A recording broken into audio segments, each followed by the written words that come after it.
Intervensi Ferdy Sambo dalam kasus Brigadir J, manipulasi saksi, tekan penyidik, dan buat skenario. HP dokumen betul itu betul langsung Pak. Itu pejabat yang berwenang aja kan ada dari yang aktif. Jadi surat penyidikannya benar ya Pak ya? Ya betul. Berarti Pak itu menyeret kabar reskrim Pak ya, betul ya? Ya kan sesuai penyelidikan. Terima kasih. Urusan ini sudah tegas ya, dan kemarin juga sudah seluruh memproses orang-orang kemarin yang sempat viral-viral dan lain-lain itu kan, dan juga memproses yang ilegal-legal. Jadi Pak Kapolri juga sudah bertindak. Jadi kami Komisi 3 melihat ya Pak Kapolri sudah tegas dan baik dalam bertindak. Kita tunggu saja nanti kalau rapat dengan Kapolri, hal-hal yang tersebut ya kita bisa pertanyakan. Mas Budiman, kita tahu seberapa kaya orang ini ya. Kaya dalam tanda petik, karena kekayaannya menurut saya ini perlu diteliti ulang ya, apakah legal atau ilegal. Sebagai contoh, bagaimana orang ini bisa memberikan uang ya kepada ajudan, ya, menurut versi dari Ferdy Sambo ya, untuk 3 dapur. Dan masing-masing 200 juta, sedangkan dia punya pendapatan itu yang kita tahu ya hanya 35 juta. Jadi dari segi resources kekayaan, saya yakin beliau ini memiliki uang yang cukup banyak. Bulanan. Di mana kejadian tersebut itu wilayah Jakarta Selatan. Itu yang pertama ya. Yang kedua, itu domain kami, kriminal umum. Ada pidana umum di situ. Baik. Jadi kalau mereka kurang-kurang ini jangan ditekan-tekan Pak. Bukan ditekan. Saya mau nanya, nanti ada pertanyaan yang lain. Betul. Kalau memang mereka salah, salahkan komandannya saya. Ya, komandannya saya, kanitnya saya. Jadi saksi jangan menyimpulkan. Saksi yang menyimpulkan. Saya ini kan bertanya. Betul. Tapi saudara jangan menyimpulkan dulu. Maksud saya pertanyaan ini nanti ada pertanyaan lanjutan. Betul. Jangan menyimpulkan, saya menekan. Saudara.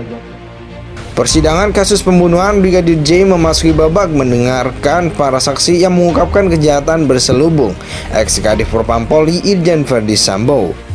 Pada Senin 21 November 2022 kemarin, 9 anggota Polri dan 2 karyawan swasta diperdengarkan kesaksiannya.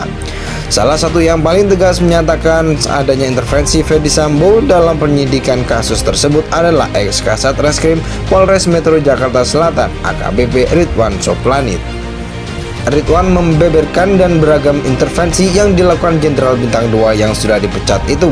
Salah satunya agar tim penyidik tidak dapat datang secara lengkap dan beramai-ramai saat melakukan olah tempat kejadian perkara. Ferdy Sambo juga disebut meminta penyidik melakukan proses investigasi yang lebih lembut dan tidak keras. Ridwan mengatakan beberapa penyidiknya saat olah tempat kejadian perkara melakukan interogasi kepada Baradae atau Richard Eliezer. Kemudian Pak FS saat itu datang kemudian menyampaikan ke dia penyidik, "Nggak usah terlalu keras," kata Ridwan. Tepuk tombok dan karang cerita baku tembak. Masih kesaksian Ridwan, Ferdy Sambo juga melakukan intervensi dengan mengarang cerita kematian Brigadir J disebabkan oleh baku tembak. Saat tiba di TKP, Ridwan diminta Sambo masuk ke dalam rumah atau Ridwan kemudian melihat jenazah Brigadir J tergeletak bersimbah darah di dekat tangga rumah dinas Kadif Propam. Saat itu Sambo langsung bercerita pada Ridwan terkait informasi tembak-menembak antar anggota Polri yang dimaksud antara Baradae dan Brigadir J. Saat tiba pada cerita latar belakang pelecehan seksual yang dilakukan Brigadir J terhadap Putri Cendrawati, Ferdy Sambo terlihat emosional. Ridwan mengatakan ex-Kadif Propam Polri itu menempuk tembok dan berulang kali menggelengkan kepala. Mata Sambo juga terlihat berkaca-kaca layaknya seseorang yang sedang menahan air mata. Pada saat dia sambil menerangkan, kemudian dia menempuk tembok agak keras. "Saya agak sempat kaget juga yang mulia," ucap Ridwan.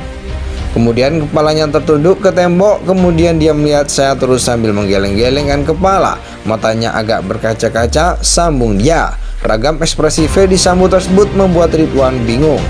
Ridwan mengaku setelah peristiwa pukul tembok dan mata yang berkaca-kaca membuat perasaannya jadi kacau. Pada saat dia menepuk tembok, kemudian matanya berkaca-kaca, saat itu saya juga jadi blank yang mulia, kata Ridwan. Sebut CCTV rusak sambil mondar-mandir masih kesaksian Ridwan. Intervensi Sambo yang berikutnya adalah terkait pemeriksaan CCTV saat penyidik melakukan olah TKP. Ridwan menjelaskan saat olah TKP memang para penyidik berfokus pada barang bukti termasuk CCTV, handphone, dan senjata api yang ada di sekitar kejadian. Tapi pada saat kami pengecekan CCTV, Pak FS atau Fedy Sambo waktu itu mondar-mandir. Terus dia menyampaikan CCTV ini sudah rusak saat itu, ujar Ridwan. Saya ingin meminta maaf sama komandan senior saya karena tidak jujur dari awal karena saya juga hanya mengikuti skenario dari Pak Sambo, kata Richard Eliezer. Dia mengaku mengikuti maunya Sambo terkait skenario tembak-menembak agar tak ada jerat hukum yang bisa mengenai mereka atas penghilangan nyawa Brigadir J. Permintaan maaf turut dilakukan Ricky Rizal dan mengakui termanipulasi atas perintah dan skenario yang dibuat Fedy Sambo. Sebelumnya kami meminta maaf kepada rekan-rekan pemeriksa dari penyidik Jakarta Selatan atas keterangan yang kami berikan tidak sesuai atau apa adanya saat pemeriksaan di Peminal maupun di Bareskrim, ucap Ricky.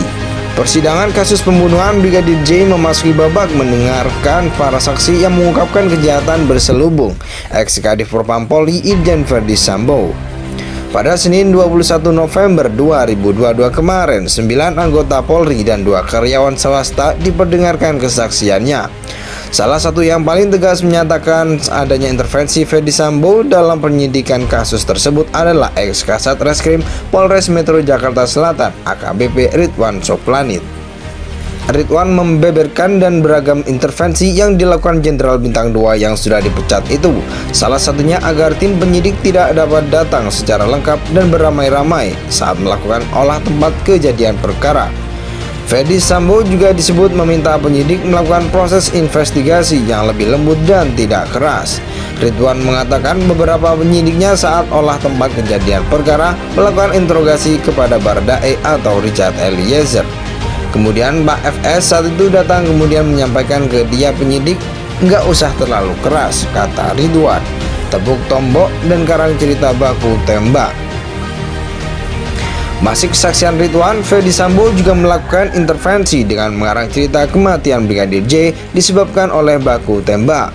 Saat tiba di TKP, Ridwan diminta Sambo masuk ke dalam rumah atau Ridwan kemudian melihat jenazah Brigadir J tergeletak bersimbah darah di dekat tangga rumah dinas Kadif Propam. Saat itu Sambo langsung bercerita pada Ridwan terkait informasi tembak-menembak antar anggota Polri yang dimaksud antara Baradae dan Brigadir J.